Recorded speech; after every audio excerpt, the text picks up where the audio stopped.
दोस्तों ये स्टोरी का 64 भाग है। अगर आपने इस स्टोरी के पिछले वाले भाग नहीं देखे तो मैंने प्लेलिस्ट में मेंशन कर दिया, आप जरूर जा करके चेकआउट करें।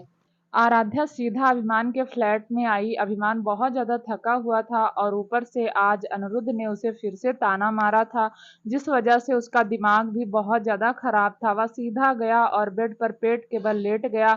उसके अंदर उठने की हिम्मत तो बिल्कुल भी नहीं थी। आज जो कुछ भी हुआ उसके दिमाग में घूम रहा था और तभी उसने अपने पैरों पर किसी का हाथ महसूस किया। अभिमान ने झटके से पलट कर देखा तो आराध्या उसके जूते उतार रही थी। अभिमान फिर से रिलैक्स हो गया और बोला, तुम्हारे भाई को पता नहीं है कि तुम यहाँ हो? आराध्या बोली, उन्हें तो भेजा है।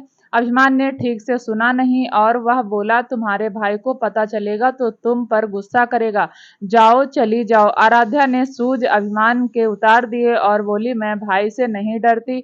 यह सुनकर अभिमान ने हैरानी से आराध्या को देखा तो आराध्या बोली, हाँ हाँ, मैं भाई से नहीं डरती। अभिमान बोला, रहने दो, मुझे मत बनाओ। अच्छे से जानता हूँ जब तक उस साले को नहीं पटा लूंगा तब तक तुम नहीं चलोगी। आराध्या भी अभिमान के पास आकर लेट गई और बोली, क्यों नहीं चलूंगी? अभिमान आराध्या को देख कर बोला, क्यों मजाक कर रही हो? वैसे भी सिर में बहुत दर्द है। तुम्हारे भाई ने आज फिर ताना मार दिया जैसे सारी गलती मेरी थी। तुम्हारी भी तो गलती थी, तुमने भी तो मुझसे खुलकर बात नहीं की। तुमने भी तो सच मान लिया कि मेरा अफेयर किसी के साथ चल रहा है। आराध्या मुस्कुराकर बोली, तो अब क्या करना है? क्या कहना चाहते हो? लड़ना चाहते हो? लड़ने की हिम्मत है आपके अंदर? नहीं है। अभिमान ने मुंह घुमा लिया। उसे आज कुछ भी अच्छा नहीं लग रहा था। ऐसा लग रहा था जैसे वह इस लड़ाई में हार रहा है। और तभी आराध्या अभिमान के बालों पर हाथ फेरती हुई बोली, बताओ कब चलना है? अभिमान को अभी भी लग रहा था कि आराध्या उसके साथ मजाक कर रही है। हालांकि आराध्या ने कभी भी अभिमान के साथ मजाक नहीं किया था, फिर भी उसने आराध्या की बातों का रिएक्ट नहीं किया। आराध्या ने एक बार फिर कहा, कुछ पूछ रही हूँ, कब लेकर चलोगे? अभिमान ने अब हैरानी से आराध्या को देखा और आराध्या ने मुस्कुराकर कहा, क्या हुआ, यकीन नहीं हो रहा? अभिमान ने ना में गर्दन हिलाते हुए कहा, बिल्कुल नहीं हो रहा। अभी अभी तो तुम्हारा भाई मुझे मेंशन में ताने मारकर आया है और तुम कह रही हो कि कब मेंशन चलोगी?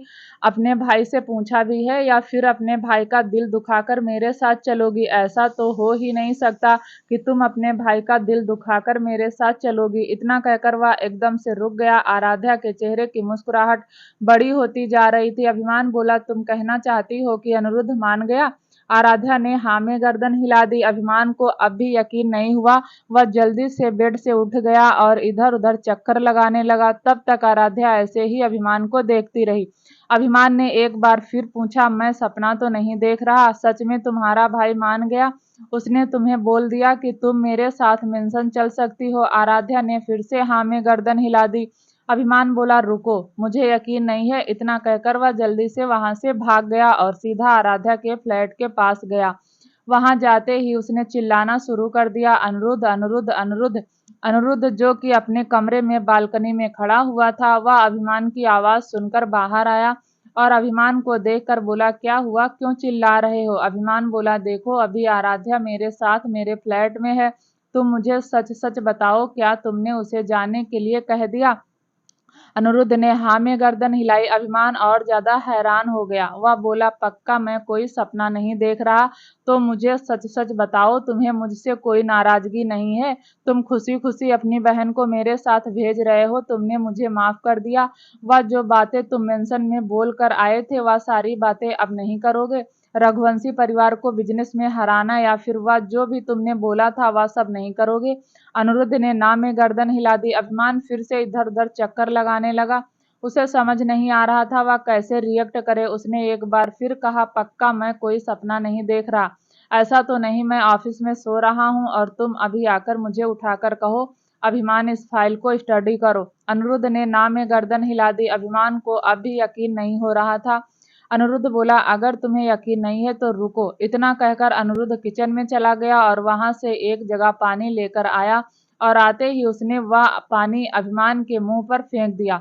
अभिमान के मुंह पर इतना सारा पानी आकर गिरा तो एकदम से हैरान हो गया।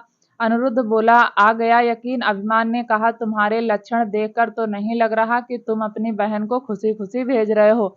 अभिमान ने कहा, तुम्हारे ऊपर गुस्सा था और अब तो पूरी तरह से उतर गया। मैं खुशी खुशी अपनी बहन को तुम्हारे साथ भेज रहा हूँ। कल इंसान की तरह आना और मेरी बहन को लेकर चले जाना। अभिमान बोला, पक्का लेकर चला जाऊं ना? अनिरुद्ध ने हाँ में गर्दन हिलाई। अब अभिमान के चेहरे की मुस्कुराहट बड़ी हो गई। उसने वहीं खड़े डैनी और वंदना को देखा और जल्दी से उनके पास गया और दोनों के पैर छूकर बोला, thank you mummy ji, thank you papa ji. Danny के चेहरे पर भी मुस्कुराहट आ गई। डैनी अभिमान को गले लगाने के लिए हुआ तो अभिमान 2 कदम पीछे हटकर बोला, साले साहब ने अभी अभी गीला किया है, आपका कुर्ता गीला हो जाएगा। डैनी ने अभिमान की बाजू पकड़कर अपनी तरफ खींचा और गले लगाकर कहा, बकवास थोड़ी कम किया करो। मैं एक अनिरुद्ध से परेशान हूँ, तुम्हें अनिरुद्ध बनने की जरूरत नहीं है। यह सुनकर अभिमान ने अपनी पकड़ कस दी। वंदना ने भी अभिमान के गाल पर हाथ लगाकर कहा, बस अब भगवान से प्रार्थना है कि तुम्हारे और आराध्या के बीच में कभी कोई प्रॉब्लम ना हो। अभिमान ने हाथ जोड़कर कहा, नहीं मम्मी जी, पक्का प्रॉमिस, आज के बाद मेरे और मेरी गिलहरी के बीच में कोई गड़बड़ नहीं होगी, कोई मिसअंडरस्टैंडिंग नहीं होगी, कुछ नहीं होगा। देख लेना, मैं आपकी बेटी का और आपके बेटे का, दोनों का अच्छे से ख्याल रखूंगा। इतना कहकर जैसे ही वह पलटा, उसकी नजर आराध्या पर पड़ी, जो दरवाजे पर खड़ी हुई सारे नजारे देख रही थी। अभिमान ने आराध्या की कलाई पकड़ी और बोला, चलो ना मेरे फ्लैट में। अभिमान आज बहुत खुश था। फाइनली उसकी मेहनत रंग लाई, जो आराध्या को लेकर अपने फ्लैट में आ गया। उसने सबसे पहले आते ही दरवाजा बंद किया और आराध्या को गले लगा लिया। आराध्या भी अभिमान की कमर पर हाथ फेर रही थी। तभी उसने महसूस किया जैसे अभिमान की आंखें गीली हो गई हैं। आराध्या, जिसके चेहरे पर मुस्कुराहट थी, वह एकदम से गायब हो गई। उसने अभिमान पर पकड़ कसते हुए कहा, अभिमान क्या हुआ? अभिमान तुम रो रहे हो? अभिमान मेरी तरफ देखो। लेकिन अभिमान आराध्या से दूर नहीं हुआ। वह अपने इमोशंस को कंट्रोल करने की कोशिश कर रहा था, लेकिन शायद आज वह कंट्रोल नहीं कर पा रहा था। ऐसा तो नहीं कि लड़कों में इमोशंस नहीं होते, पर दिखाते उसी के सामने हैं जिससे ज्यादा प्यार करते हैं या फिर जिन पर उन्हें बहुत भरोसा होता है। और अभिमान की जिंदगी में आराध्या उसकी जान थी, तो वह आराध्या के सामने अपने इमोशंस कैसे छुपाता? आराध्या ने एक बार फिर कहा, अभिमान देखो ना मेरी तरफ, अभी देखो मेरी तरफ। जैसे ही आराध्या ने अभी कहा, वैसे ही अभिमान ने आराध्या की तरफ देखा और आराध्या हैरान हो गई। अभिमान की आंखें लाल थी, आंसू टपकने के लिए तैयार थे, लेकिन अभिमान ने उन्हें बाहर आने की इजाजत नहीं दी। आराध्या ने अभिमान के चेहरे को अपने दोनों हाथों से पकड़ा और बहुत प्यार से बोली, अब इन आंसुओं का कोई मतलब नहीं है। अभिमान ने कुछ नहीं कहा, बस नजर झुकाकर खड़ा रहा। आराध्या भरे गले से बोली, अभिमान प्लीज ऐसा मत करो, देखो ना मेरी तरफ। अभिमान ने अपनी पलकें थोड़ी सी उठाई, आराध्या को देखा। वह नहीं चाहता था कि आराध्या उसकी आंखों में आंसू देखे। आराध्या ने अभिमान को गले लगा लिया और बोली, क्या हुआ? अच्छा नहीं लग रहा? बताओ ना। अभिमान अभी कुछ नहीं बोला। आराध्या ने अभिमान के चेहरे को दोनों हाथों में भरा और होंठ उसकी एक आंख पर रख दिए और फिर दूसरी आंख पर, फिर माथे पर, फिर एक गाल पर, दूसरे गाल पर और फिर बिल्कुल उसके कान के पास जाकर बोली, अभिमान आज से नई शुरुआत करते हैं। जो बीत गया उस पर बात नहीं करेंगे, उस वक्त को याद नहीं करेंगे। इतना कहकर उसने अभिमान की तरफ देखा। अभिमान ने हल्की सी हाँ में गर्दन हिलाई। आराध्या ने अभिमान के हाथ को अपने पेट पर रखा और बोली, आज से मैं, आप, हमारा बच्चा और हमारा इतना बड़ा परिवार, बस और कोई नहीं। अभिमान ने हाँ में गर्दन हिलाई। आराध्या ने अभिमान की आंखों में देखा और बोली, मैं तुमसे बहुत प्यार करती हूँ अभिमान, तुम मेरे लिए सब कुछ हो। अभिमान की आंखों में आंसू आ गए, लेकिन उसने उन्हें एक बार फिर रोक लिया। उसने आराध्या को गले लगा लिया और बोला, मैं भी तुमसे बहुत प्यार करता हूँ आराध्या, तुम मेरी जान हो। मुझे नहीं पता मैं क्या कर रहा था, लेकिन जब तुम मुझसे दूर हुई तभी मुझे एहसास हुआ कि मैं तुम्हें बहुत प्यार करता हूँ, वरना अब तक तो अपने एटीट्यूड में ही था, अपने दिल की बात बाहर तक नहीं आने देता था, लेकिन अब अपने दिल को तुम्हारे सामने खोलकर रख दूंगा, कुछ नहीं छुपाऊंगा। इतना कहकर उसने अपनी पकड़ कस दी। आराध्या भी अभिमान की बाहों में सुकून से आंख बंद किए हुए थी। थोड़ी देर बाद आराध्या अभिमान से दूर हुई और बोली, चलो अब सो जाते हैं। अभिमान ने हल्की सी ना में गर्दन हिलाई और अगले ही पल उसके होठों को कैप्चर कर लिया। एक मीठी सी एहसास के बाद अभिमान ने आराध्या को गोद में उठाया और बेडरूम में चला गया। उसने आराध्या को धीरे से लिटाया और उसके चेहरे की तरफ झुककर कहा, तुम्हें प्रॉब्लम तो नहीं होगी? आराध्या के गाल लाल हो गए। वह धीरे से बोली, मुझे नहीं पता। अभिमान बोला, प्लीज आराध्या बताओ ना। आराध्या बोली, मैंने कहा ना मुझे नहीं पता। अभिमान ने झुककर आराध्या के गाल पर किस किया और उसके पास लेट गया और फिर उसके सर को अपने बाजू पर रख कर बोला, चलो कोई बात नहीं, कुछ महीने इंतजार कर लेते हैं। आराध्या के चेहरे पर मुस्कुराहट आ गई। उसने अपना एक हाथ अभिमान के सीने पर रखा। कुछ देर तक दोनों के बीच कोई बोल नहीं रहा था, लेकिन एक दूसरे की प्रेजेंट को महसूस कर रहे थे। थोड़ी देर में दोनों को ही नींद आ गई। वहीं दूसरी तरफ शिवांगी अपने कमरे में रो रही थी। बार बार अनिरुद्ध का उसे इग्नोर करना, झटक कर जाना, उसके सवालों का जवाब ना देना उसे दिल दुखा देता था। शिवाय और आर्या दोनों ही शिवांगी के कमरे में आए। दोनों ने ही शिवांगी को रोते हुए देखा तो दोनों के चेहरे पर एक बार फिर उदासी आ गई। शिवाय शिवांगी के पास गया और उसने उसके बालों को सहलाते हुए कहा, शिवांगी बच्चा क्या हुआ? शिवांगी जो कि तकिए में मुंह छुपाकर रो रही थी, उसने अपना मुंह फेर लिया। दूसरी तरफ आर्या जाकर बैठ गई और उसने भी शिवांगी के बालों को सहलाते हुए कहा, बच्चा बताओ ना, बड़े पापा को क्या हुआ है? शिवांगी रोते रोते बोली, कुछ नहीं मम्मी, कुछ नहीं हुआ। अनिरुद्ध मुझे प्यार नहीं करता, मुझे समझ आ गया है। यह सुनकर शिवाय ने आर्या को देखा और बोली, सही कहा तुमने, आदमियों को कदर ही नहीं होती। शिवाय हैरानी से आर्या को देख रहा था। शिवांगी अब उठकर बैठ गई और आर्या के गले लग गई। आर्या ने शिवांगी को अपने आंचल में छुपाते हुए कहा, पता है अनिरुद्ध तुम्हारा दिल क्यों दुखाता है, क्योंकि तुम अनिरुद्ध को भाव देती हो।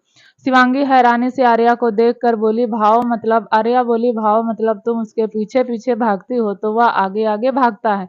वह तुमसे बात नहीं करता, तुम भी बात करना छोड़ दो। वह तुमसे मिलना नहीं चाहता, तुम भी मिलना छोड़ दो। यह सुनकर शिवांगी और ज्यादा रोने लगी। वह बोली, मम्मी ऐसा नहीं कर सकती, मुझे अनिरुद्ध बहुत अच्छा लगता है, बहुत अच्छा, मैं हमेशा उसके पास रहना चाहती हूँ। आर्या बोली, अरे लेकिन उसे अपने पास लाने का यही तरीका है, तुम जितना उसके पास जाने की जिद करती हो वह तुम्हें उतना ही हर्ट करता है।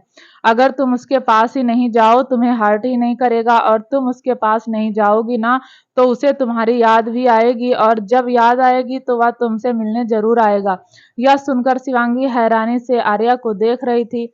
फिर उसने शिवाय को देखा और शिवाय ने भी हाँ में गर्दन हिला दी। शिवांगी आर्या और शिवाय को देख रही थी, उनकी बातें समझने की कोशिश कर रही थी। उसके लिए अनिरुद्ध से दूर जाना बहुत मुश्किल था और यह बात शिवाय और उसके छुई मुई दोनों ही समझ रहे थे। लेकिन अनिरुद्ध ने भी तो हद कर दी थी।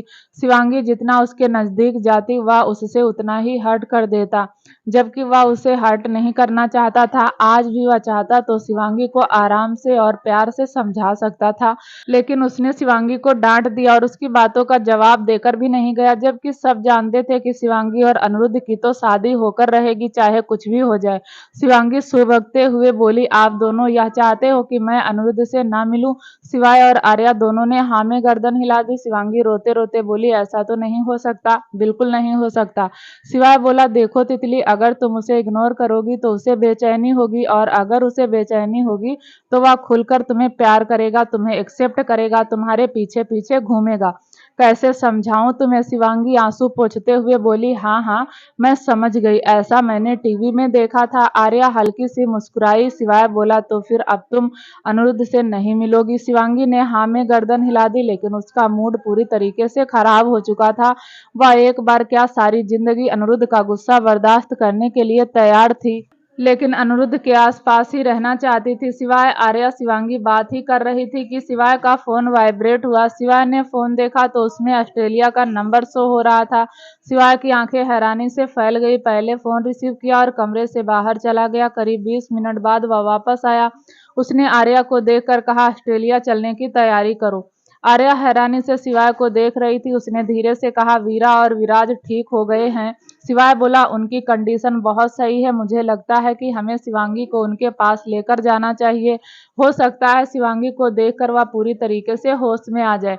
आर्या की आंखों में पानी था, बहुत इमोशनल हो चुकी थी। वह अपने आंसू पोंछते हुए बोली, मैं अभी सबको बताकर आती हूँ, खासकर चाची को। शिवाय बोला, सुनो आर्या, अभी किसी को मत बताओ, वैसे भी चाचू जानते हैं, चाची नहीं। चाची को बाद में बता देंगे जब उन दोनों को घर ले आएंगे, अभी फिलहाल तो अपनी और शिवांगी की पैकिंग करो। एक साथ दो काम हो जाएंगे, अनिरुद्ध से शिवांगी दूर भी हो जाएगी और यह अपने पापा मम्मी से भी मिलेगी। शिवांगी हैरानी से बोली, पापा मम्मी मतलब आप दोनों मेरे पापा मम्मी नहीं हो। आर्या शिवांगी के पास बैठकर बोली, बेटा तुम्हें कैसे समझाऊं, तुम्हारे अपने मम्मी पापा जिन्होंने तुम्हें जन्म दिया। शिवांगी बोली, जन्म दिया मतलब जन्म कैसे देते हैं। आर्या ने एक नजर शिवाय को देखा तो शिवाय शिवांगी के पास बैठकर बोला, सुनो, जब तुम अनिरुद्ध से शादी करोगी तो भगवान तुम्हें एक बेबी देगा, वह तुम्हारा अपना बेबी होगा। ऐसे ही तुम्हारे माँ बाप को भी भगवान जी ने तुम्हें दिया था, वह वाले माँ बाप जिन्हें भगवान बेबी देता। समझ गई। शिवांगी बोली, अच्छा असली वाले माँ बाप, जैसे आराध्या भाभी और अभिमान भैया का बेबी आने वाला है। आर्या ने हाँ में गर्दन हिलाई। शिवांगी बेड से उतरी और अपना पेट दिखाकर बोली, लेकिन उनका पेट तो इतना बड़ा है, तो फिर भगवान कैसे दिया। मुझे टीवी में देखा है पेट से बेबी आते हैं। अब शिवाय और आर्या एक दूसरे को देखने लगे।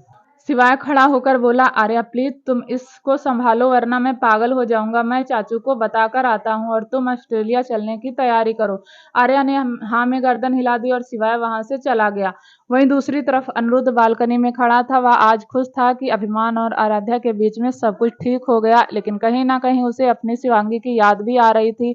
बहुत देर तक निहारने के बाद उसने अपना फोन निकाला और शिवांगी को कॉल किया, लेकिन किसी ने फोन रिसीव नहीं किया। अनिरुद्ध ने टाइम देखा तो रात के 3 बज रहे थे। फिर वह अंदर आकर बेड पर लेट गया।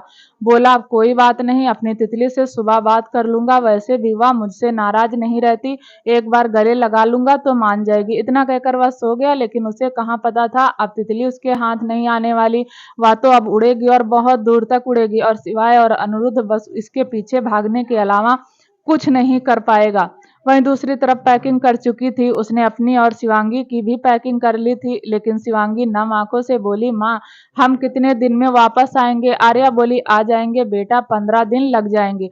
शिवांगी नम आंखों से बोली, और 15 दिन में अनिरुद्ध से मैं दूर रहूंगी। आर्या ने कहा, अभी तुम्हारे पापा समझा कर आ गए हैं ना कि तुम उससे जितना दूर रहोगी वह तुम्हारे उतना नजदीक आएगा। तुम चाहती हो कि वह भी तुमसे प्यार से बात करे, तुम्हारे साथ घूमे फिरे, चाहती हो ना। शिवांगी ने हाँ में गर्दन हिला दी। आर्या बोली, तो बस तुम ऑस्ट्रेलिया चलो, वहां अपने मम्मी पापा से मिलो, हम वहां घूमेंगे, मस्ती करेंगे, शॉपिंग करेंगे और तुम फोटो खींच खींच कर अनिरुद्ध को भेजना, फिर देखना वह कितना जलता है। शिवांगी बोली, जलना मतलब मैं नहीं चाहती मेरा अनिरुद्ध जले।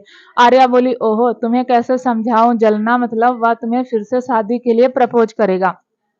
शिवांगी के चेहरे पर मुस्कुराहट आ गई। वह बोली, सच में आप सच कह रही हैं। आर्या ने हाँ में गर्दन हिलाई और सूट उसे देती हुई बोली, जाओ जल्दी से तैयार हो जाओ, हमें आज वक्त नहीं गंवा सकते। शिवांगी ने सूट लिया और चली गई। सुबह के करीब 8 बजे वह सब एयरपोर्ट पर खड़े हुए थे। हर्षवर्धन और दिव्यांश दोनों ही उन तीनों को छोड़ने आए थे। हर्षवर्धन बोला, उन्हें साथ लेकर ही आना। शिवाय ने कहा, कोशिश करूंगा चाचू, पता नहीं क्यों मेरा दिल तो कह रहा है कि जब वह अपनी बेटी को देखेंगे तो उनकी कंडीशन पूरी ठीक हो जाएगी। डॉक्टर ने मुझे कहा है कि 70% उसकी कंडीशन काफी हद तक ठीक हो गई है। बस आप चाची से कहना कि अपने गोपाल से प्रार्थना करे कि मैं अपने भाई को लेकर ही आऊं।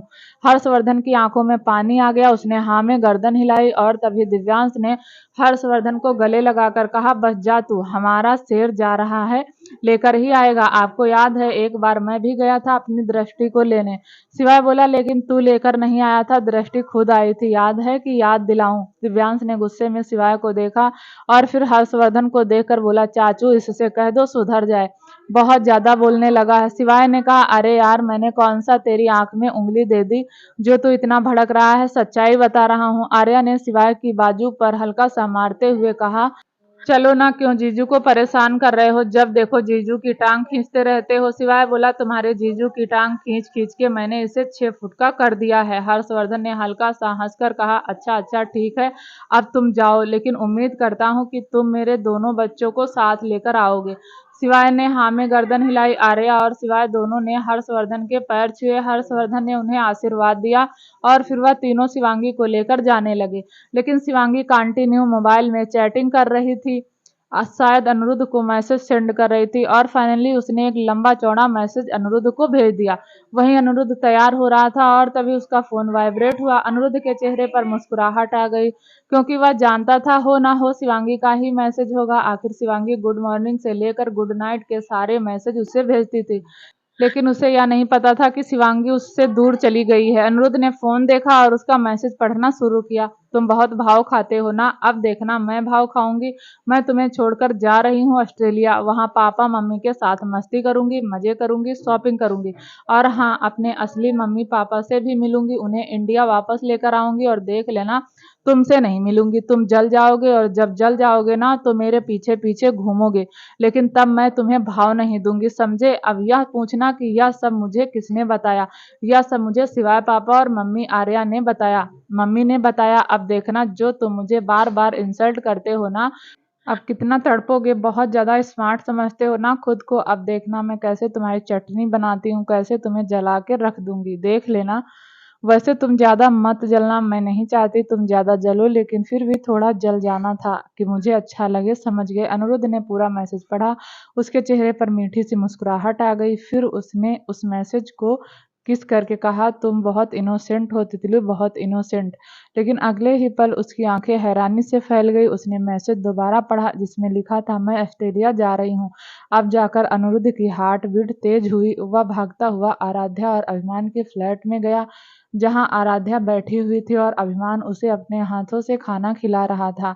अनिरुद्ध उन दोनों के पास जाकर बोला, तुम दोनों का रोमांस हो गया हो तो मुझे एक बात बताओ। अभिमान ने हल्की सी गर्दन घुमाकर अनिरुद्ध को देखा और बोला, बोलो क्या पूछना है। अनिरुद्ध बोला, क्या शिवांगी ऑस्ट्रेलिया चली गई। अभिमान ने एक और चम्मच आराध्या की तरफ बढ़ाते हुए कहा, हाँ, सुबह ही गई है। पापा कह रहे थे बहुत जरूरी काम है। काम तो मुझे नहीं बताया, लेकिन शिवांगी को बोला तो तुमने मुझे बताया क्यों नहीं कि शिवांगी भी जा रही है। अभिमान ने हल्का सा पलटकर अनिरुद्ध को देखा और बोला, देखो अनिरुद्ध, जो गलती तुम कर रहे हो ना, मैं कर चुका हूँ। जो तुम पर बीत रही है ना, मुझ पर बीत चुकी है। जब आराध्या मेरे पास थी तब मुझे इसकी कदर नहीं थी। एक पल भी मैंने और आराध्या ने सुकून से बैठकर बात नहीं की। मुझे याद भी नहीं कि मैंने आराध्या के साथ 1 घंटा भी बिताया। बोली, इतना जरूर जानता था कि आराध्या कहीं ना कहीं हमारे रिश्ते को ठीक करने की कोशिश कर रही है। अनिरुद्ध ने ध्यान से सुनना। अभिमान बोला, तुम्हें पता है, एक बार आराध्या का मंगलसूत्र टूट गया और आराध्या की आंखों में पानी आ गया। उस वक्त मुझे कुछ समझ नहीं आ रहा था, लेकिन अब समझ आता है। तुम्हारे साथ भी ऐसा ही कुछ हो रहा है। जब शिवांगी तुम्हारे पीछे घूम रही थी तब तुम उस पर गुस्सा कर रहे थे। अनिरुद्ध बोला, गुस्सा तो यार कभी नहीं किया। कल भी मुझे इसीलिए बुरा लग रहा था कि वह इतनी जिद से पार्टी में चली गई। अभिमान बोला, तो तुम उसे प्यार से समझा सकते थे, लेकिन तुमने ऐसा नहीं किया।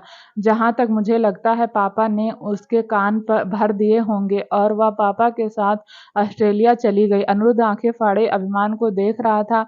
उसका मुंह पूरी तरीके से लटक चुका था। अनिरुद्ध ने कहा, क्या सिवाय पापा शिवांगी के कान भर देते हैं। आराध्या और अभिमान दोनों ने हाँ में गर्दन हिला दी। आराध्या बोली, भाई आप नहीं जानते पापा को। पापा बहुत पहुंची हुई चीज है।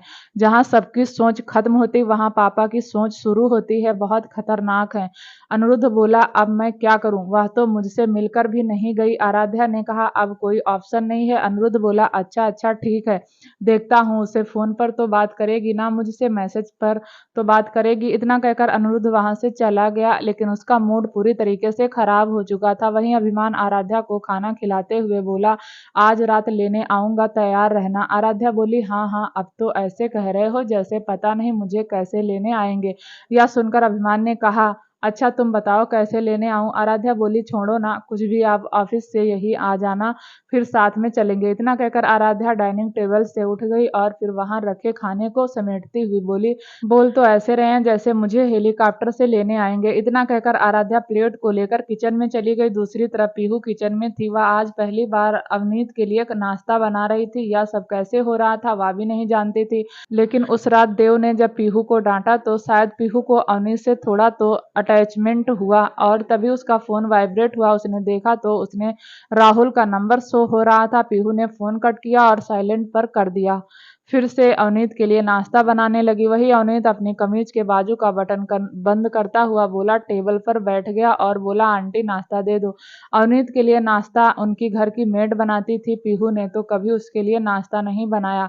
ऐसा नहीं था कि पीहू बनाना नहीं चाहती थी, लेकिन पीहू खुद अपनी बीमारी से जूझ रही थी। वह अवनीत का ख्याल क्या रखती, लेकिन अब पीहू को शायद धीरे धीरे रिश्तों की समझ होने लगी थी और काफी हद तक उनकी तबीयत भी ठीक थी। अवनीत अपने फोन की स्क्रीन को स्क्रॉल कर रहा था और तभी पीहू ने अवनीत के सामने एक प्लेट रखी। अवनीत ने प्लेट देखी और बोला, आज कुछ स्पेशल है क्या, जो आलू के पराठे बनाए हैं। इतना कहकर उसने एक पराठा तोड़कर खाया। उसे पराठा बहुत स्वादिष्ट लगा।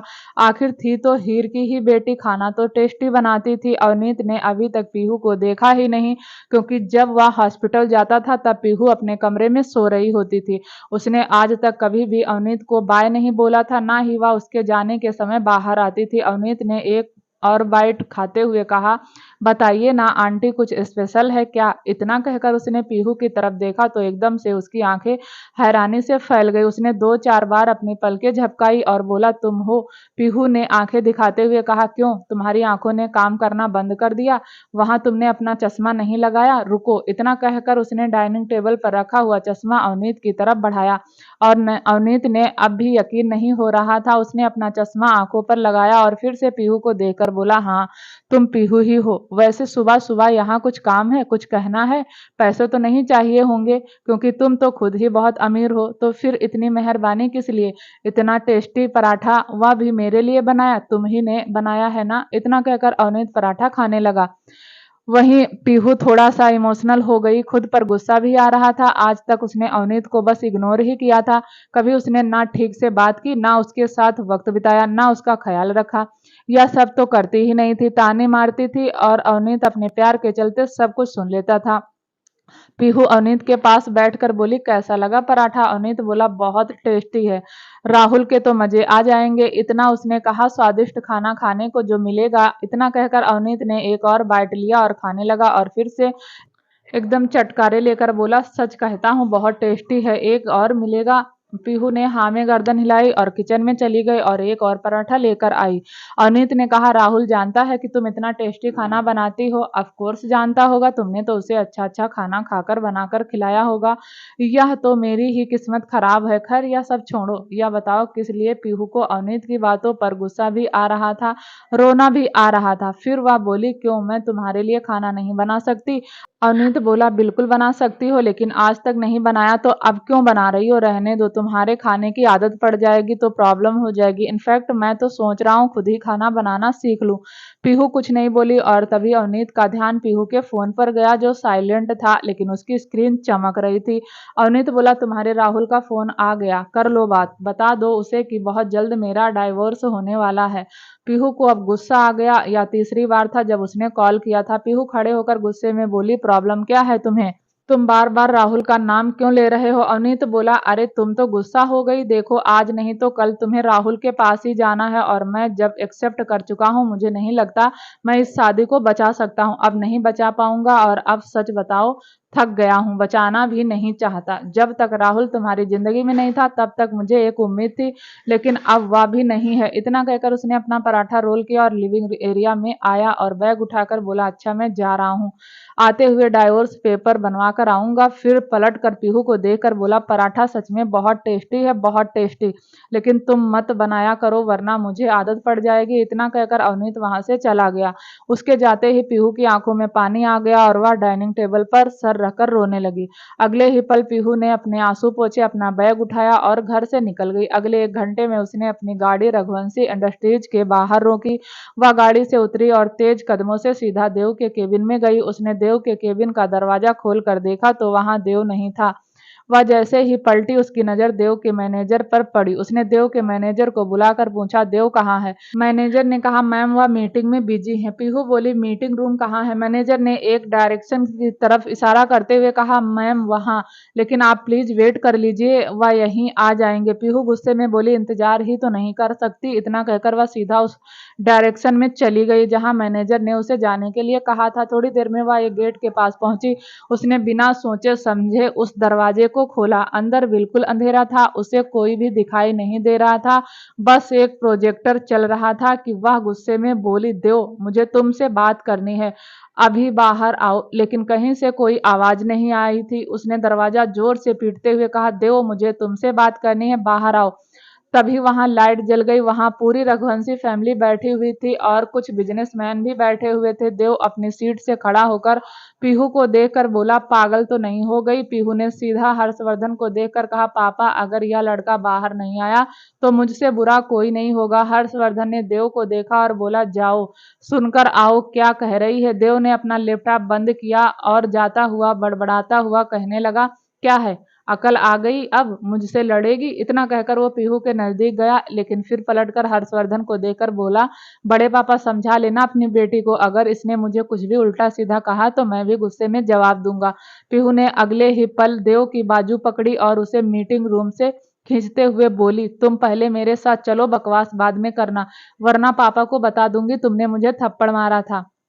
हर्षवर्धन ने थप्पड़ वाली बात नहीं सुनी। फिर उसने सबको देखकर कहा, सॉरी जेंटलमैन, वह मेरी बेटी थी और वह मेरा पोता। फिर उसने क्रिस को देखकर कहा, क्रिस आगे का तुम कंटिन्यू करो। क्रिस ने कंधे उठाकर कहा, लेकिन पापा मैंने तो प्रेजेंटेशन नहीं बनाई है। तभी दिव्यांश खड़ा हुआ और बोला, कोई बात नहीं, मैं देख लेता हूँ। इतना कहकर उसने देव का लैपटॉप अपनी तरफ घुमाया। वहीं दूसरी तरफ देव और पीहू दोनों ही केबिन में थे। पीहू देव की कॉलर पकड़कर बोली, तो मुझे बताओगे कि नहीं? देव ने भी पीहू को स्टाइल में ही हाथ बांधकर कहा, अपने पति से जाकर क्यों नहीं पूछती उसने तुम्हारे लिए क्या क्या सेक्रीफाई किया है? पीहू नम आंखों से बोली, तुम बता दोगे तो क्या खर्च हो जाओगे? बता दो ना, कुछ वीडियो फोटोग्राफ्स कुछ तो होगा तुम्हारे पास, दिखा दो, मुझे भी तो पता चले कि अवनीत ने मेरे लिए क्या क्या किया है। देव आकर अपनी चेयर पर बैठ गया और तंज भरी मुस्कान के साथ बोला, उस इंसान ने तुम्हारे लिए जितना किया है ना, कोई नहीं करता। उसकी बहन ने भी चाचू के लिए बहुत कुछ किया था और वह भी तुम्हारे लिए बहुत कुछ कर रहा है। अगर रघुवंशी फैमिली बिक भी जाएगी ना, तब भी इन दोनों भाई बहन का कर्ज नहीं उतार सकती। अवनीत जीजू चाहते तो तुम्हें छोड़कर अपनी जिंदगी में आगे बढ़ सकते थे, लेकिन उन्होंने ऐसा नहीं किया। सच्चा प्यार करते हैं तुमसे, जो तुम्हारे ही पागलपन को झेल रहे हैं। पीहू देव को थप्पड़ दिखाते हुए बोली, तुम्हारी बकवास मैं उस रात सुन चुकी हूँ, बकवास सुनने नहीं आई हूँ। सच सच बताओ, तुम्हारे पास वीडियो है कि नहीं? अगर है तो दे दो, नहीं तो मेरा टाइम वेस्ट मत करो। इतना कहकर वह भी गुस्से में चेयर पर बैठ गई। देव बोला, लेकिन सडनली यह प्यार कैसे जाग गया? बताओ तो मुझे, सही सही बताओगी तो मैं वीडियो दूंगा। पीहू मुंह लटकाकर बोली, अवनीत मुझे डाइवोर्स देना चाहता है। यह सुनकर देव की हंसी छूट गई और पीहू गुस्से में देव को देखने लगी। पीहू गुस्से में उठ गई। उसने पास रखा हुआ एक पेपर वेट उठाया और वहीं टेबल पर मार दिया। टेबल पर क्रैक पड़ गई। देव की हंसी नहीं रुक रही थी। वह हंसते हंसते बोला, अरे पीहू दी, पागल हो गई हो क्या? मेरा केबिन तोड़कर जाओगी? पीहू नम आंखों से गुस्से में बोली, शर्म नहीं आती? बहन का डाइवोर्स होने वाला है और तू है कि हंसे जा रहा है? बहुत बुरा है देव, बहुत ज्यादा। देव ने हंसते हुए कहा, अरे मैं तुम पर नहीं हंस रहा, बल्कि अवनीत जीजू पर हंस रहा हूँ। मतलब क्या भोला भंडारी है वह, इतना भोला है, उसे अब जाकर अक्ल आएगी।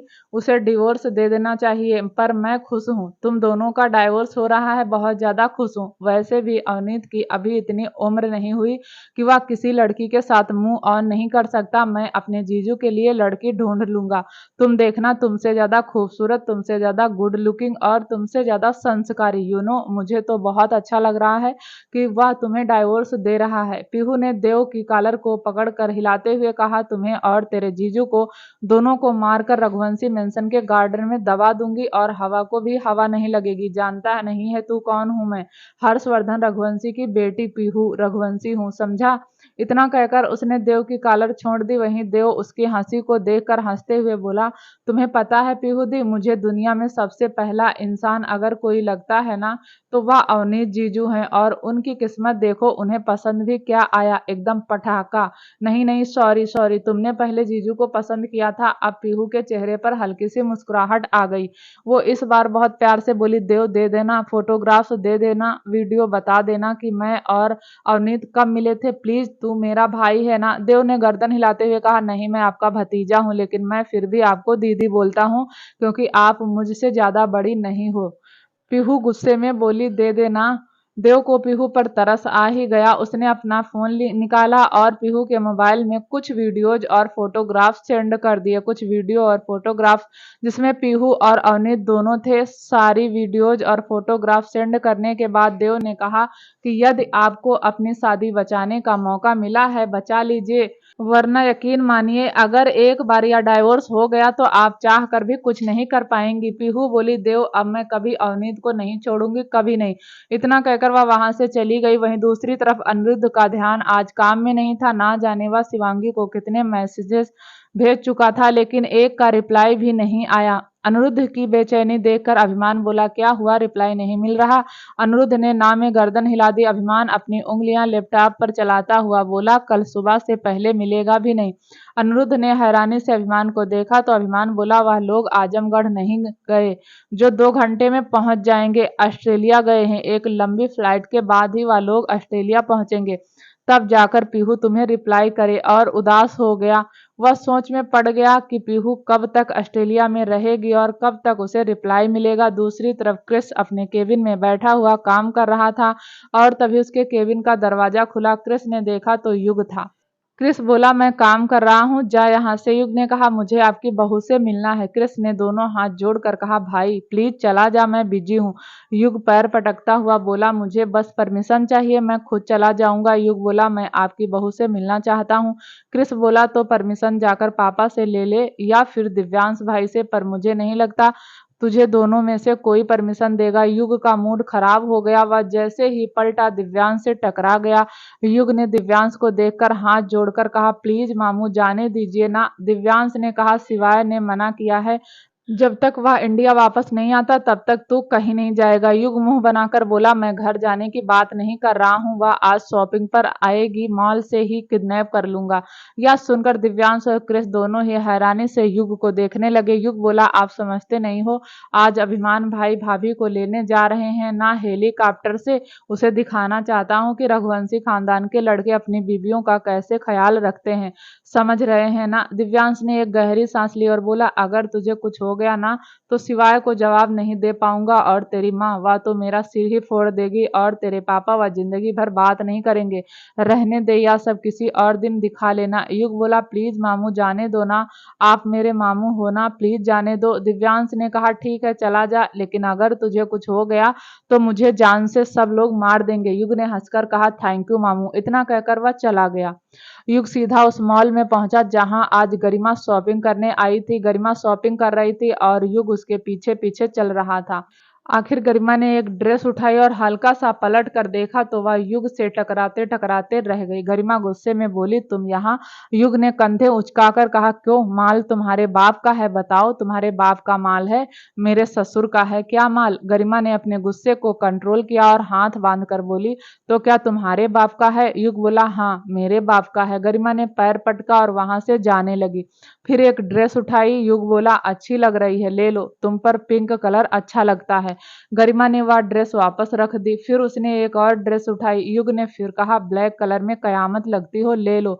गरिमा ने वह ड्रेस भी रख दी। गरिमा ने फिर ग्रीन कलर की ड्रेस उठाई। क्रिस बोला, उस ग्रीन कलर में तो तुम कत्ल करती हो। गरिमा जिस ड्रेस को उठाती थी उस ड्रेस की युग तारीफ कर देता था और गरिमा उसे वापस रख देती थी। आखिरकार गरिमा इरिटेट हो गई और युग को देखकर बोली, तो मुझे शॉपिंग करने दोगे कि नहीं? युग ने कहा, मैं तो तुम्हारी हेल्प कर रहा हूँ और उल्टा तुम ही मुझे डांट रही हो, गलत बात है। वैसे तुम शॉपिंग कर क्यों रही हो? मेरे घर से आएंगे ना तुम्हारे लिए कपड़े, मत करो शॉपिंग।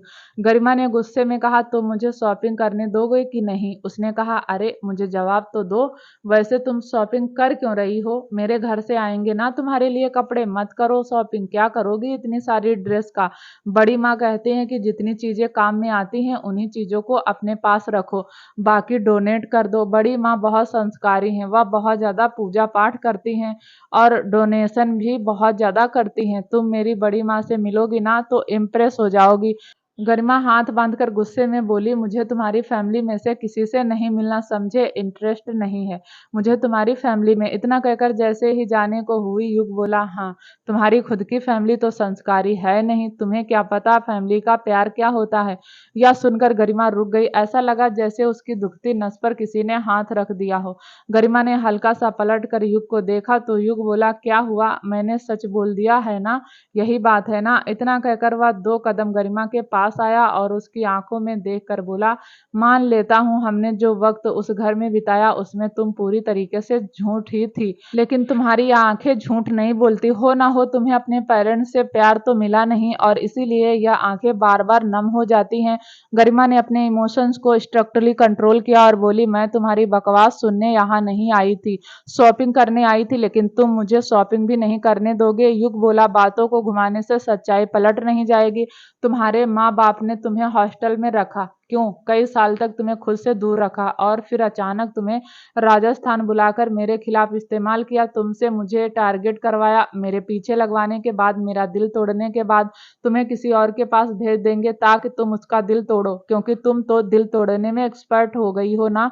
वैसे मेरे से पहले कितने दिल तोड़े हैं। गरिमा को युग की बातें तीर सी चुभ रही थी, गुस्से में देख रही थी। युग बोला, फिक्र मत करो, मैं तुम्हें अब टारगेट नहीं होने दूंगा। वह क्या है ना, मैं ही तुमसे शादी कर लूंगा। तुम रघुवंशी मेंशन रहोगी तो किसी और के पास जाओगी ही नहीं, पर तुम्हारे पहले बॉयफ्रेंड, उनका क्या होगा? गरिमा गुस्से में युग को देखे जा रही थी। युग बोला, ऐसे क्या देख रही हो, बताओ ना। उस रात भी तुमने नहीं बताया था तुम्हारे कितने बॉयफ्रेंड हैं, बताओ ना कितने बॉयफ्रेंड हैं तुम्हारे। गरिमा को युग की बातें बहुत बुरी लग रही थी। युग बोला, अरे मैं माफ कर दूंगा, कोई प्रॉब्लम नहीं है। वैसे मैं बताऊं, मेरी तो एक भी गर्लफ्रेंड नहीं थी। वह क्या है ना, मेरी बड़ी माँ बहुत संस्कारी हैं। वह कहती हैं जिंदगी में एक ही लड़की से प्यार करो और जिसे प्यार करो उसे बहुत प्यार करो, इसीलिए हम सारे भाइयों में से किसी की नहीं थी। वह बस देव भैया थे जो एक चुड़ैल के चक्कर में आ गए थे, लेकिन अब उनकी शादी भी सरगम भाभी से हो गई और मेरी सरगम भाभी बहुत अच्छी हैं, तुम मिलोगी मेरी भाभी से। गरिमा हैरानी से युग को देखे जा रही थी। युग अपनी फैमिली के बारे में बातें करके कितना खुश होता था, वहीं गरिमा वह अंदर से अकेली थी।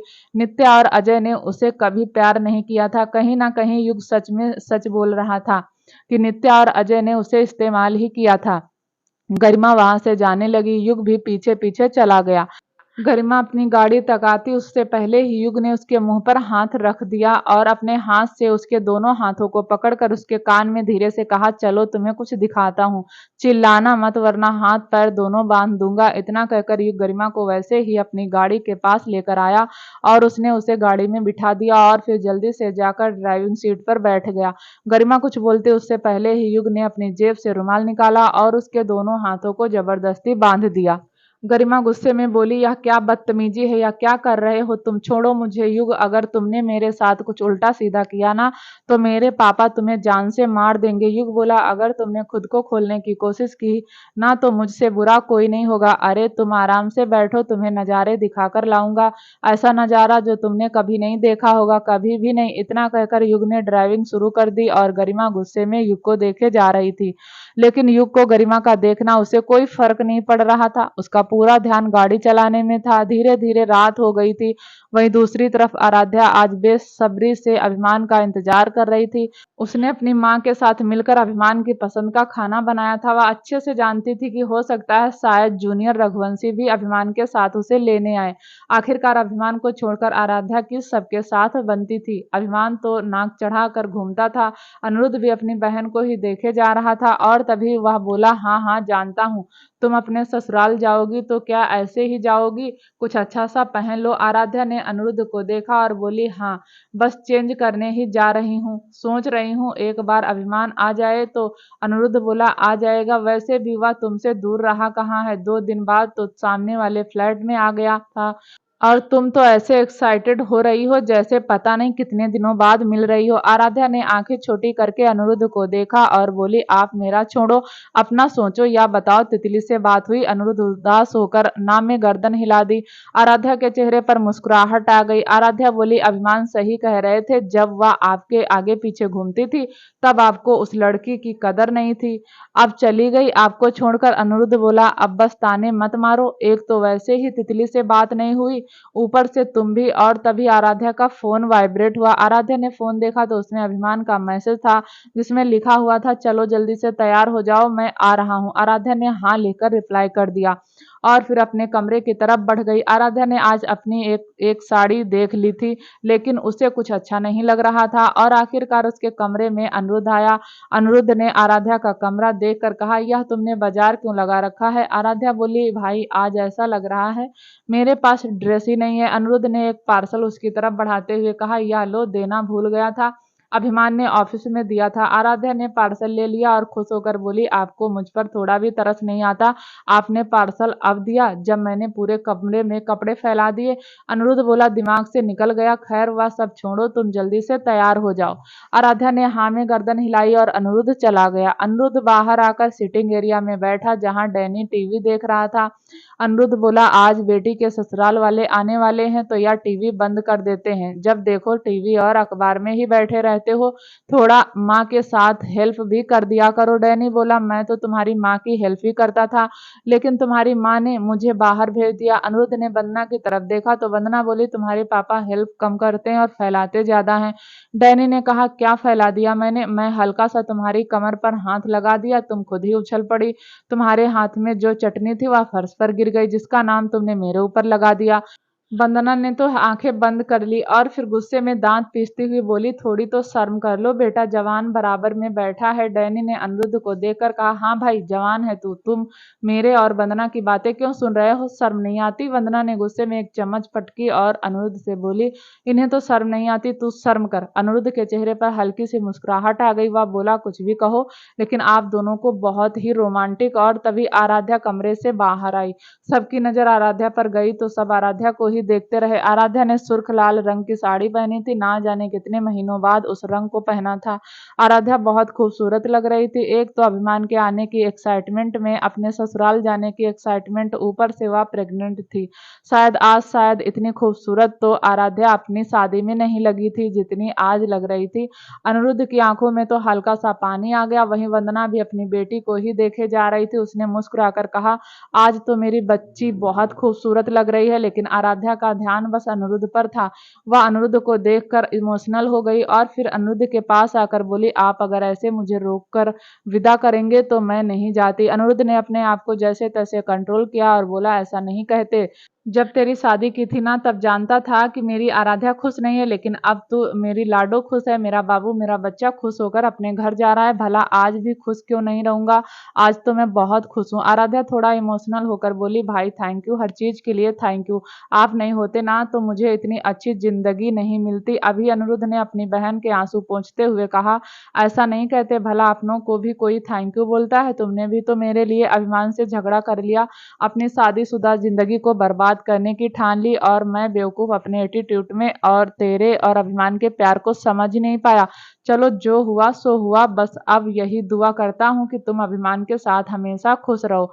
और तभी उन्हें हेलीकॉप्टर के उड़ने की आवाज हुई। अनिरुद्ध ने हैरानी से आराध्या को देखा और आराध्या की आंखें हैरानी से फैल गई। उसने अपने दोनों हाथ मुंह पर रख लिए। वह अब भी आंखें फाड़े अनिरुद्ध को देख रही थी। वहीं अनिरुद्ध को समझ नहीं आ रहा था कि आराध्या ऐसे रिएक्ट क्यों कर रही है। और तभी आराध्या बोली, हे भगवान, वह तो सच में हेलीकॉप्टर लेकर आ गए।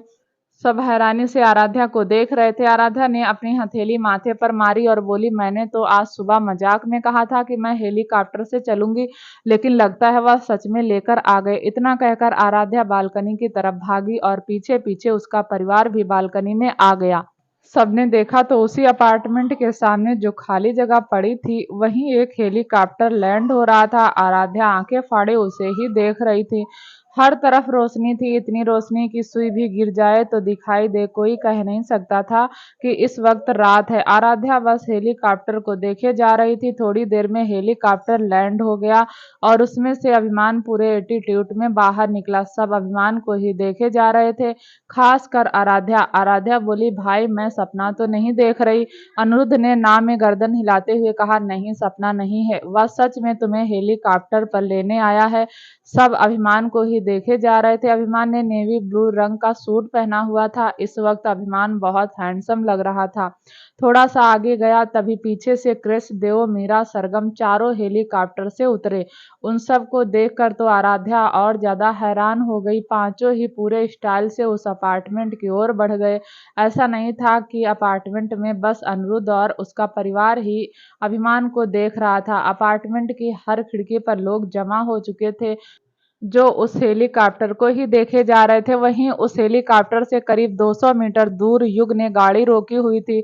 उसके बराबर में गरिमा बैठी थी। युग बोला, देख रही हो, वह मेरा भाई है। भाई भाभी को लेने आया है। भाभी ने मजाक में बोल दिया कि वह हेलीकॉप्टर से जाएंगी तो भाई सच में उन्हें हेलीकॉप्टर से लेने आ गया।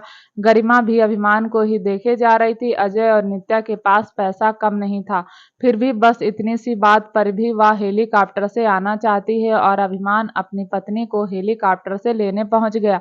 बहुत बड़ी बात। कुछ देर तक गरिमा उन्हें ही देखती रही और तभी युग ने उसके सामने चुटकी बजाते हुए कहा, अगर तुम हाँ करो तो मैं भी तुम्हें आराध्या और अनिरुद्ध के घर लेकर चल सकता हूँ।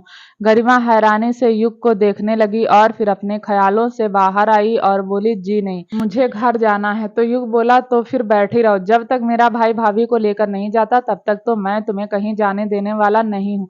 वहीं दूसरी तरफ अभिमान अपने भाई भाभीियों के साथ बहुत एटीट्यूड में अपार्टमेंट के अंदर आ गया।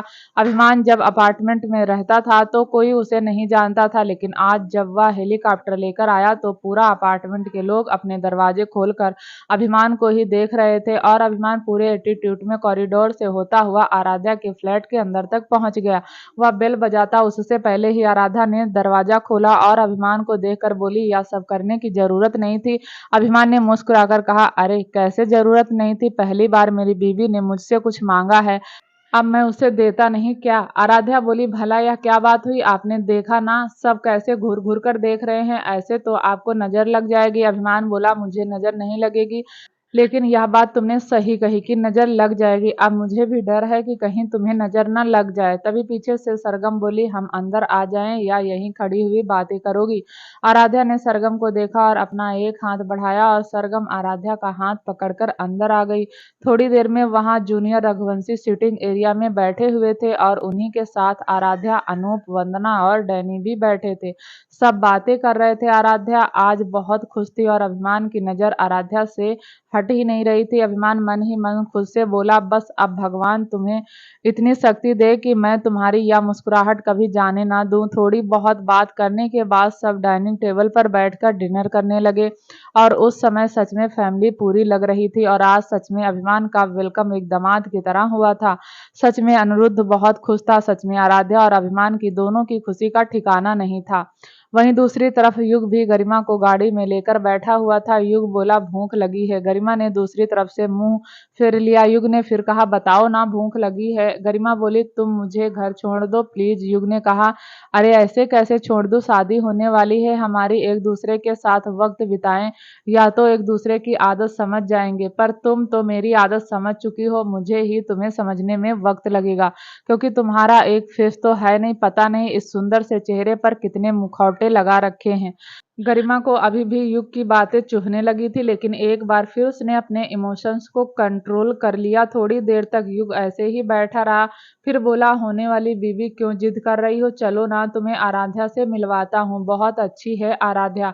पता है मेरे अभिमान भैया बचपन से ही आराध्या भाभी को पसंद करते थे, लेकिन अपने अभिमान के चक्कर में उन्होंने कभी कहा नहीं, पर आज भाई बहुत एक्साइटेड होकर भाभी को लेने आए हैं। प्लीज यार चलो ना, मेरा बड़ा मन है वहां जाने का, कम से कम मेरी थोड़ी सी खुशी की इज्जत तो कर लो, क्या पता सच में मुझे जेल हो जाए। यह सुनते ही गरिमा के चेहरे पर एक अजीब सा डर आ गया, लेकिन उसने डर को खुद पर हावी होने नहीं दिया। युग ने हल्का सा पलट कर गरिमा को देखा और बोला, प्लीज चलो ना, तुम चलोगी तो मुझे अच्छा लगेगा, आखिर तुम्हारे होने वाले देवर जेठ हैं, एक बार मिलने में क्या बुराई है। गरिमा कुछ नहीं बोली। युग गाड़ी से उतरा और घूम कर दूसरी तरफ गया। फिर गरिमा को गाड़ी से निकालता हुआ बोला, लड़कियों की ना में हाँ ही होती है, चलो। युग गरिमा की कलाई पकड़कर अपार्टमेंट के अंदर आ गया और थोड़ी ही देर में वह आराध्या के फ्लैट के बाहर खड़ा था। उसने आराध्या के फ्लैट की बेल बजाई। आराध्या के साथ साथ सबने दरवाजे की तरफ देखा तो अनिरुद्ध उठकर बाहर चला गया। उसने दरवाजा खोला तो उसकी आंखें हैरानी से फैल गई। वह गरिमा को ही देखता रहा। वहीं गरिमा उसकी नजरें हल्की सी झुक गई। अनिरुद्ध ने युग को देखा और बोला, आओ अंदर आओ। युग गरिमा के साथ अंदर आ गया। आराध्या भी जब गरिमा को देख रही थी तो उसे वह दिन याद आ गया जब गरिमा ने उसे लिफ्ट दी थी। आराध्या बोली, युग यह कौन है? युग ने कहा, यह गरिमा जिससे मैं शादी करने वाला हूँ, नित्या और अजय ओबराय की बेटी। आराध्या बोली, अभिमान यही वह लड़की है जो उस दिन मुझे घर छोड़कर गई थी, वरना मैं तो बेसुध सी सड़क किनारे बैठी हुई थी। गरिमा की नजरें अब भी झुकी हुई थी। हालांकि उसने एक अच्छा काम किया था, इसके बाद भी पता नहीं कि उसे वहां बहुत ही अनकंफर्टेबल फील हो रहा था। वहीं युग ने उसे हल्का सा झुक कर गरिमा को देखा और बोला, अरे वाह, तुम अच्छे काम भी करती हो, सच में तुमने मेरी भाभी को यहाँ छोड़ा? तभी अनिरुद्ध बोला, हाँ याद आया, यही तो थी जो आराध्या को सही सलामत यहाँ लेकर आई थी। इतना कहकर उसने युग को गरिमा के सामने से हटाया और बोला, गरिमा थैंक यू वेरी मच, उस दिन तुम नहीं होती तो पता नहीं मेरी बहन के साथ क्या होता। और तभी अभिमान भी अपनी जगह से खड़ा होकर गरिमा के पास आया और बोला, थैंक यू वेरी मच, तुम्हारी वजह से ही आज मैं और मेरी गिलहरी एक दूसरे के लिए हो पाए हैं। गरिमा अभी बहुत अनकंफर्टेबल फील कर रही थी। वहीं जूनियर रघुवंशी को एक बात तो समझ आ गई कि गरिमा बुरी नहीं है, बल्कि उसे सच में इस्तेमाल किया गया है। सारे रघुवंशी ब्रदर्स एक दूसरे को इशारा कर रहे थे। फिर सबने एक साथ ही घूरकर देखा। युग के चेहरे पर हल्की सी मुस्कुराहट आ गई। उसने गरिमा की बाजू पकड़ी और बोला, अरे इतना क्यों शर्मा रही हो, यह तो तुमने अच्छा काम किया है, चलो आओ तुम्हें सबसे मिलवाता हूँ। इतना कहकर वह गरिमा को लेकर डाइनिंग टेबल पर आ गया। फिर उसने एक एक करके सबसे इंट्रोड्यूस कराया। फिर वह उसी के पास बैठ गया। वंदना ने गरिमा के लिए खाना निकालना शुरू कर दिया। वंदना जब युग के लिए खाना सर्व करने लगी तो युग बोला, रहने दो आंटी, इसी में खा लूंगा। क्यों गरिमा, सही कह रहा हूं ना? गरिमा ने एक नजर युग को देखा और फिर चुपचाप खाना खाने लगी, लेकिन उसे वहां बैठना बहुत अजीब लग रहा था। फिर भी युग को कुछ नहीं कह सकती थी, अच्छे से जानती थी युग उसकी सुनता ही नहीं है। थोड़ी देर में खाना खाने के बाद गरिमा ने कहा, मुझे घर जाना है। युग ने कहा, हाँ हाँ चलते हैं, मैं कौन सा मना कर रहा हूँ। युग बोला, अच्छा भाई, मैं इसे छोड़कर आता हूँ। जूनियर रघुवंशी ने हाँ में गर्दन हिला दी। युग गरिमा को लेकर वहां से चला गया और वापस से गाड़ी में आकर बैठ गया। गरिमा बाहर की तरफ देखने लगी, लेकिन उसने युग को अब भी कुछ नहीं कहा। युग चुपचाप गाड़ी में बैठा रहा। उसने ड्राइविंग स्टार्ट नहीं की थी।